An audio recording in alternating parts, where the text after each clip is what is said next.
তো hello and WhatsApp guys, আপনারা সবাই কেমন আছেন? আশা করি আপনারা সবাই ভালো আছেন। তো আপনাদের দোয়ায় আমরা ভালো আছি। আপনারা আমাদেরকে সাপোর্ট করেছেন বলে আজকে আমাদের 1K সাবস্ক্রাইব ডান হয়েছে। তো সেই উপলক্ষে আমরা একটা ছোট আয়োজন করেছি, এই যে একটা কেক কাটার আয়োজন করেছি আমরা আজকে সবাই বন্ধু বান্ধব মিলে আজকে আমরা একটা কেক কাটবো। তো আপনারা আরো আমাদেরকে সাপোর্ট করবেন আর ইনশাআল্লাহ খুব তাড়াতাড়ি 10K সাবস্ক্রাইবার ডান হয়ে যাবে। তা তারপরে আবার কেক কাটা হবে। তো আমাদের একজন বড় ভাই নেই এখানে, সে হচ্ছে আর কিছু বলার নেই গাইস। তো আপনারা দোয়া করবেন আর এই ভিডিওটা এনজয় করতে থাকেন, আমাদের বেশি বেশি সাপোর্ট করবেন। হ্যাঁ আমাদের সাপোর্ট করবেন। তো গাইস তারপরে আমাদের শুরু হয়ে যায় মোমবাতি লাগানোর প্রস্তুতি, যেহেতু অনেক রাত হতে গিয়েছে, তো সবাই মিলে তারপরে একসাথে কাজ করছিলাম। আমরা সবাই মিলে একসাথে কাজ করলে আসলে কাজটা ভালোই হয়, সেটা আমি আজকে কোনো ব্যাপার নাই, চলো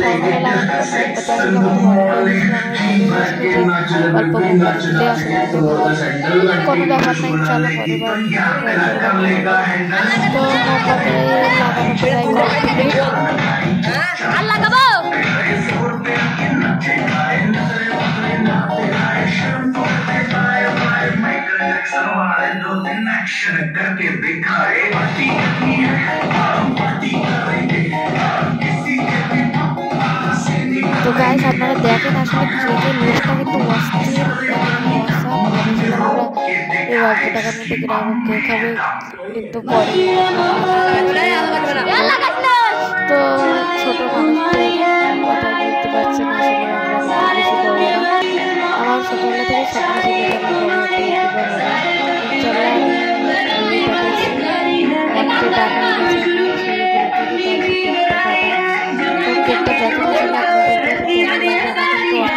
আপনাদের কাছে কেমন লাগে সেটা আপনারা সবাই কমেন্টে জানাবেন। তো এখন এই দেখেন আমাদের মোমবাতি দিয়ে ধরানো হচ্ছে আগুনটা, দেখেন পুরোই অস্থির লাগতেছে। দেখেন ভিডিও করেছে আমাদের আবির ক্যামেরাম্যান, কিন্তু অস্থির ভিডিও করতে পারে, তাকেই দিয়েছিলাম আজকের ভিডিওটা করতে।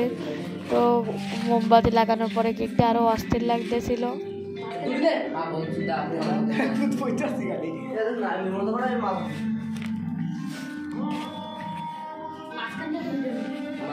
তো তারপর আমরা সবাই মিলে মোমবাতিটা লিভিয়ে দিলাম, তারপর আমি সবাই মিলে হাততালি দিলাম, দেওয়ার পর আমি বলছি যে আমার 1K সাবস্ক্রাইব দাও। তো এবার আমরা সবাই মিলে হাত দিয়ে যে একসাথে কেকটা কাটছি। তো কেকটা কাটার পরে আমি প্রথমে আমার বোন তায়েব, যে অনেক সাহায্য করেছে আমাকে, তাকে আমি প্রথমে খাওয়িয়ে দিলাম। তারপরে আমি শাওনকে খাওয়ালাম, তারপরে সাকিবকে খাওয়ালাম, তারপরে আমাদের বড় ভাই আবিরকে খাওয়ালাম। তারপর ওরা সবাই মিলে আমাকে কেকটা খাওয়িয়ে দিল। তো গাইস আসলে কেকটা অস্থির হয়েছিল। আপনারা যদি আমাদের দেখেন এরা কীভাবে মারামারি করছে একটা কেক নিয়ে, তারপরে সবাই আর আজকের ভিডিওটা এই পর্যন্তই। আশা করি আপনারা সবাই আমাদেরকে আরও বেশি সাপোর্ট করবেন। Thank you.